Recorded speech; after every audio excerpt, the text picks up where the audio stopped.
Where are the best places to unlock speed around a given track? In this video, we're going to talk about where you should look first on your quest to find speed around the track that you ride.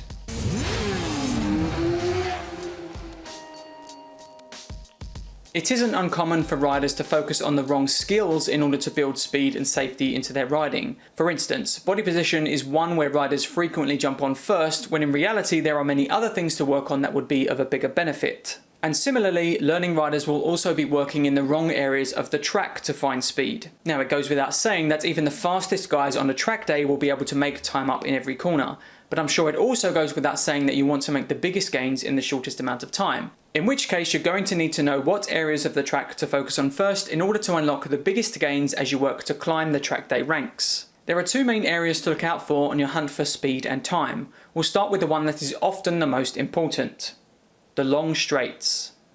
Well, not the straights themselves, but the corners that precede them. Now, it was Simon Crafar of Moto Voodoo that I first heard use the phrase, "It's not the first on the gas that wins, it's the first on full gas." It can be all too easy to simply think about getting on the throttle earlier as the only goal, when the next immediate goal should then be getting to full throttle earlier, assuming you're not already on the limit, of course. Take this philosophy to the corners with exits onto the longer straights and consider how you're exiting these corners in particular. Ask yourself if you're creating a line and putting yourself in a position to be able to pick the bike up from around the apex and drive out hard. And actually, that's a key point I want to make here. For learning riders in particular, corner exit improvement doesn't come simply by being brave on the throttle.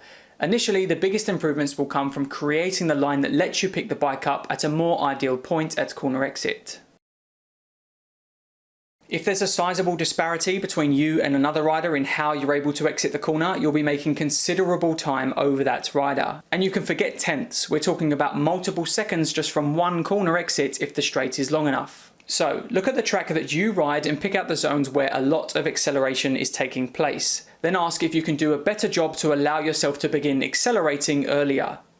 The next area where time tends to be won or lost for less experienced riders is in fast corners. The reason why a lot of time can be won or lost here is because, quite simply, high-speed corners are scary, and you'll often see that riders aren't able to commit to them in the same way that they can with medium and slow-speed corners. This in itself means that you'll often see big differences when comparing a newer rider to a more confident one, when looking at corner entry speed in particular. The reason why this is bad is because it has a knock-on effect for the whole corner. By their nature, these fast corners tend to be longer, which means you're leaned over on the side of the tyre for a good length of time. As a result, the speed that you carry into the corner is largely the speed you're going to have to hold for the duration of it. If a rider can take a healthy amount of speed more into a long and fast corner, they're going to make up a lot of time on another rider. In terms of making progress in these corners, it's improving your confidence to take speed into them that's going to bring you the most time. And the key skills being working on things like visual skill, how you're braking and steering. As an extension to the two previous areas, corners become even more important when they're fast corners combined with long straights. If you have a fast corner that leads onto a long straight, it's not only the line that you create that has a big impact, but the speed you carry into the corner too. Carrying more speed into this kind of corner will benefit you in the corner itself, but that extra speed will be carried onto the straight and will benefit you all the way down it.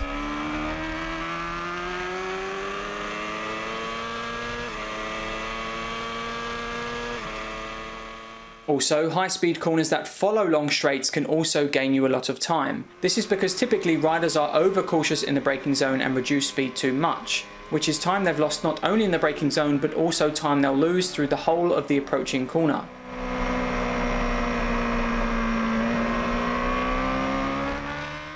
So how do you decide where to focus?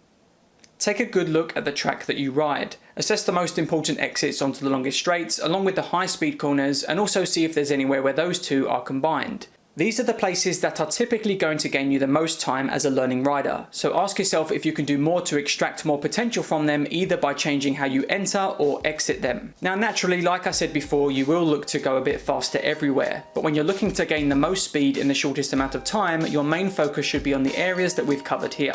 Do you have any stories of some big wins you've had around the circuit that you ride? Tell us about it in the comments down below. And as always, if you like the video, then please hit the button below and share it with others to support the channel. And if you enjoy this content, then subscribe to the channel for more performance riding advice and guides moving forward. As always, I'll see you in the next one.